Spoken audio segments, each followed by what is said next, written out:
Well, hello, everyone, and welcome again to the Bottom Line Me podcast. I'm your host, Ann Allard. Today, we're going to dive into a topic that right now probably is top of mind, but oftentimes isn't on the minds of all of us. And that is to have a survival plan ready in the event of a disaster. Whether it's a natural disaster, a cyber attack, or an unexpected event that disrupts your business, having a plan in place can make all the difference between whether you stay in business and you stay open or you face some significant losses. Joining me today to help us understand the importance of disaster readiness planning and how we can prepare our businesses is Jim Sifflard. Hi, Jim. Good morning, Ann. How you doing? I'm good. It's great to see you. It's great Good to to be see back. you. Thanks Yeah, so you much for too. taking some time to talk about this with me. Yeah, no problem. Before we dive in, thought maybe you could take a few minutes to share who Mhm. you are, tell us, the audience, a little bit about yourself and what got you interested in this particular topic. Sure. Well, I'm presently the Massachusetts State Manager for Old Republic. I've been with Old Republic about 10 years now. But prior to that, I think I'm going on 39 years in the title industry. I can't believe it. Yes. Every time I say it to myself, I still can't believe it. But anyways, of those 39 years, 8 years I spent with a competitor. And during that time, I was in the capacity of Director of IT Services for New England agents. So what I did with my team is I went out to title agents, law firms, and discussed their technology infrastructure, how to help them upgrade their hardware, their software. And a big component of that was disaster planning and recovery. Because a lot of times, our agents are very good at closing loans, but sometimes, they thinking about if disaster strikes, am I prepared? Kind of was on the back burner.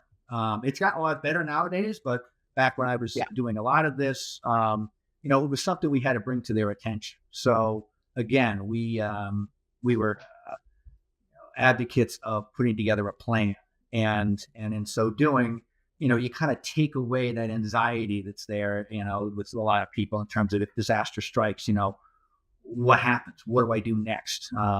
Because, when it does happen, and we've seen this recently with the hurricanes, down south, it's like you're overwhelmed. You have all types of emotions running through your head. But if you have that document, that we'll discuss that you can refer to, it kind of takes a little bit of that away because you'll have a step-by-step kind of plan on how to handle whatever situation you're finding yourself in.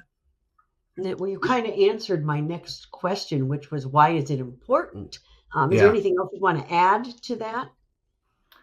Yeah, I mean, a lot of times, again, you don't see the real need, or you get bogged down in other things in your business. And it's so important because when something like this happens, whether it be, again, a natural disaster, whether, there's a problem with your building and it's inaccessible, you don't have time to think, and you to be able to refer back to this very quickly and to see a step-by-step plan as to, who do you call first? Do you have remote operations set up? Who are your go-to people within your organization? Utilities. There's so many things you got to think about. So again, it's very important to be able to refer to that. So, you can kind of hit the ground running, and it's all about, the continuity of your business has been disrupted. You want to minimize that, mitigate that as best you can. You want to get up and running as soon as possible so you don't lose business, you don't lose clients. So again, very important to be able to refer to that document. So when someone let's say that someone doesn't have a disaster readiness plan, what are the first steps? What do you need to do in order to put one together? Sure. Well, I mean, there's several different websites out there that I've seen in the past and even recently. Radio.gov is a great resource that has templates for disaster planning and recovery. There's also a website called disasterrecoverytemplate.org that has fantastic resources there where you can download in Word, PDF, a sample template and it kind of helps you start thinking about where you need to go. Yeah. Me, like, it's one of these things where you start with the basics. You identify your personnel, you can delegate responsibilities to them if something happens. And, you and I have discussed this before. It's almost like you have to think, like, what would happen if I drove up to my office and the building was gone and it burned to the ground? We've had that happen, or was inaccessible to you, and you have to continue running your business.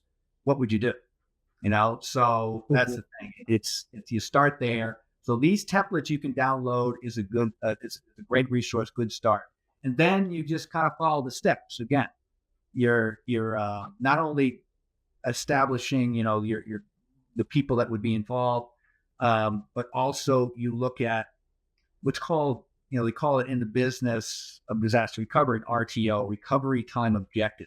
Like, with all these things you have to do, what's your recovery time? Like, what does that look like? How quickly do you want to be up and running? I mean, I guess the easy answer is as soon as possible. But Sure. A lot of times you got to get some thought to it. What is it going to take? Once you set up remote operations, does everybody have a laptop? I mean, do they all have internet access? Has this natural disaster affected that? Like, there's so many things to think about. But again, you have to go ahead and stipulate that in your plan and follow the steps. Are there any maybe common threads that somebody might or that many often overlook when they're putting these together? Or are there any holes that you have to make sure you plug up? Yeah.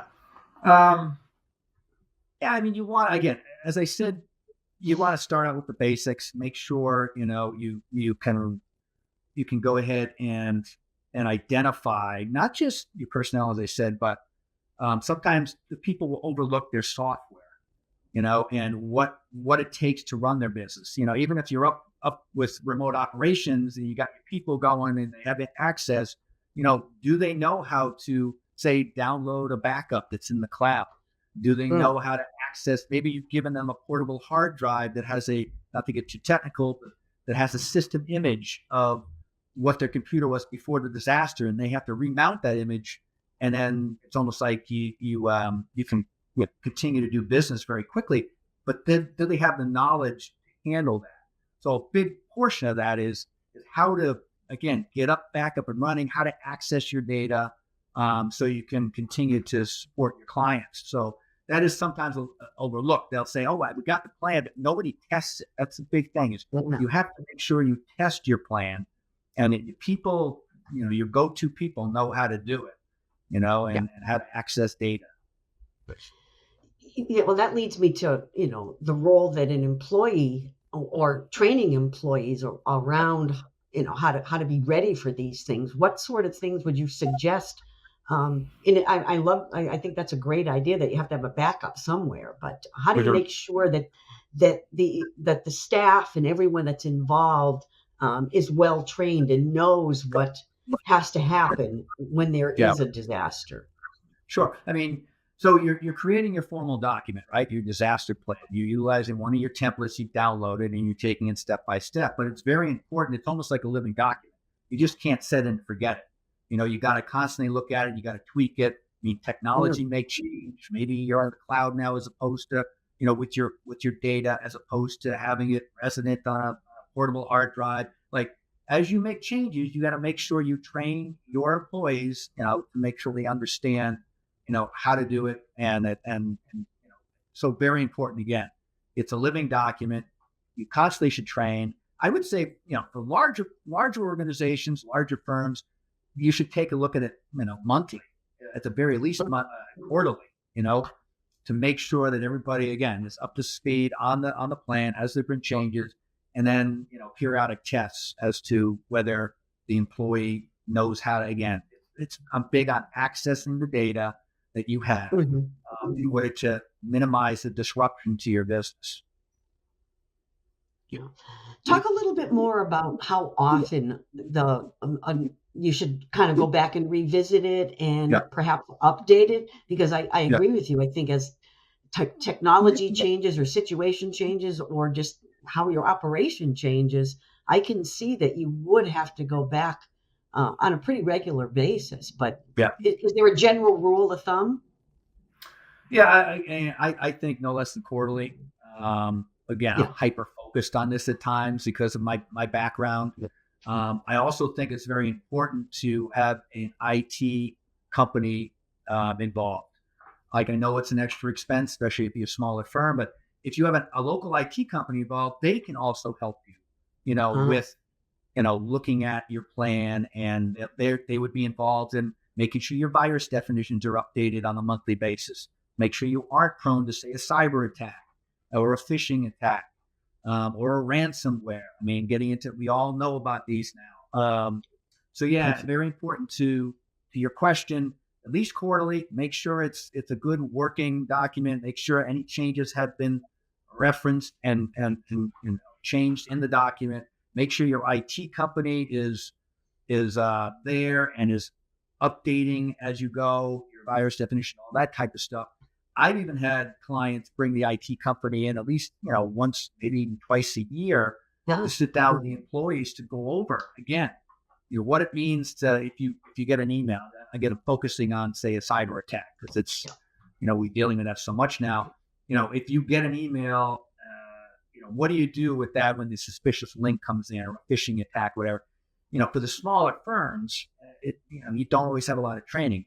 Us with Old Republic being a Fortune 500 company, I'm constantly, I know you are too, Ed, we constantly get emails back, from our technology departments. They even tried to, send emails to trick us into clicking on links. So we're constantly being trained. Whereas a smaller firm, maybe they're not doing that. So it is important to test your employees periodically as well, to make sure they understand, if something comes in, not to click on the link. But again, periodically, once a quarter at least, make sure, get an IT company involved, make sure they're updating as they should, your infrastructure, your computers, your software. So that's a good rule of thumb. Great.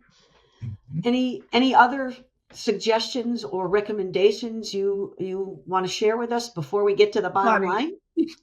Yeah, we mentioned before, are there any misconceptions about this? And this is very important, because disaster, it doesn't discriminate. And sometimes smaller firms say, thinking they don't need a plan. Maybe a large organization does, but we don't. You absolutely need a plan. And especially if we've seen in these times, with all these disasters happening, so just make sure you don't think that you don't need it and it won't happen to you. Because I've had agents over the years where their building is burned to the ground. One agent in particular, this happened up in New Hampshire. It was a tragic story. No one was injured, but they lost the building. But because they had a plan in place, they did have offsite a remote operation ready to go. They had their data accessible. Their employees understood how to access that data. They pretty much hit the ground running. They weren't down very long. Wow. Now, to counter that, I also had an agent. It was, you and I love baseball. It was the day of the Red Sox opening day. I was actually heading to the game, with a client. I get a panic call from an agent saying, I can't access my data. I'm in trouble. I have my biggest client, lender, looking for this, and I can't do it. So I had one of my technologists look into it. And it turns out their backup had not been performing for almost 18 months. They had no idea. So they did not have a good backup of their data, and they totally lost their entire hard drive. Their network was down. Unfortunately, because of that, they were down over a week. They lost their biggest lender because the lender moved on from them. And so that's the worst case scenario. I mean, it is scary, not to scare people, but, again, have a plan, make sure that you follow the plan, and don't think it can't happen to you.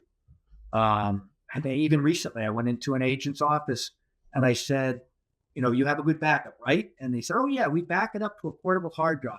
Well, I said, do you rotate that off site? Like, how do you deal with that? Oh no, I put it in my drawer. Oh I'm no. like, backing up to a portable hard drive, that's great, but you put it in the drawer next in your desk, something happens to the building, you've lost that too. Like, you got to rotate that off site. Like little things you don't really think about, basic, right? But Yeah. you get bogged down in the everyday, issues with your job and you forget. So that's another thing. Rotate that off site to make sure that you can access it if the building's gone or you can't access it. So I can't emphasize enough how important that is. And again, before we go to the bottom line too, ready.gov is a great resource. And then it was disaster recovery plan template.org. Maybe we could put that in Great. the chat or whatever. Very, very good websites as far as where to start. When you're trying to plan for this. That's great, because we can certainly always overlook these things. I think your example of having a portable drive and then locking it up in your desk. At the time it seems like the logical thing to do, but you got to think beyond that as to what do you do if the building's gone. So right. Wow. And again, that I mean, we've seen that recently. It doesn't always have. I've had agents that they haven't been back up. They haven't been scanning. A lot of their files are still paper files in the basement of their office, and they right next to a river. The river rose, flooded out the basement. They had no backup of their data. Believe it or not, in this day and age, it wasn't that long ago, and the files were gone. Very least, we should be looking at, if you're looking at scanning, making an electronic file. But if you have that electronic file, you have to protect it again.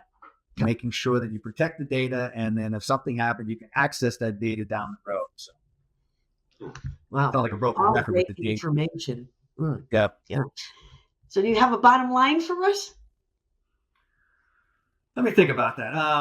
Bottom line, again, it's imperative, it's vital you have this plan, as we just pointed out, and remember, when these disasters happen.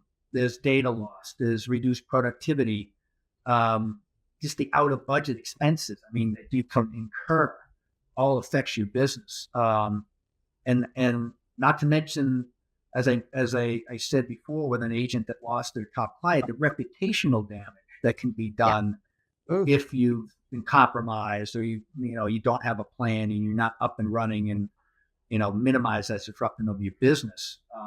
Your very business could be at risk. So I can't stress enough, vital to have that plan. So that's really the bottom line. There's more than one consequence to this. It's not just losing the location or the building or the file. Yep. So that's gone. And then just to add on once again, create the plan. Don't set it and forget it. Once you have it, it's a living document. Periodically look at it. Make sure you update it. Get a technology company involved, no matter how small you are. They're not that expensive to make sure it's updated. Train your people so when disaster strikes, they know what they're doing. Remember those key elements as well. That's great. Well, great. Well, Jim, thank you so much. This was really very informative for me and hopefully for our audience as well. And to our audience, I just want to take a moment to say thank you for joining us today. And as always, we hope you'll continue to learn, grow, and prosper.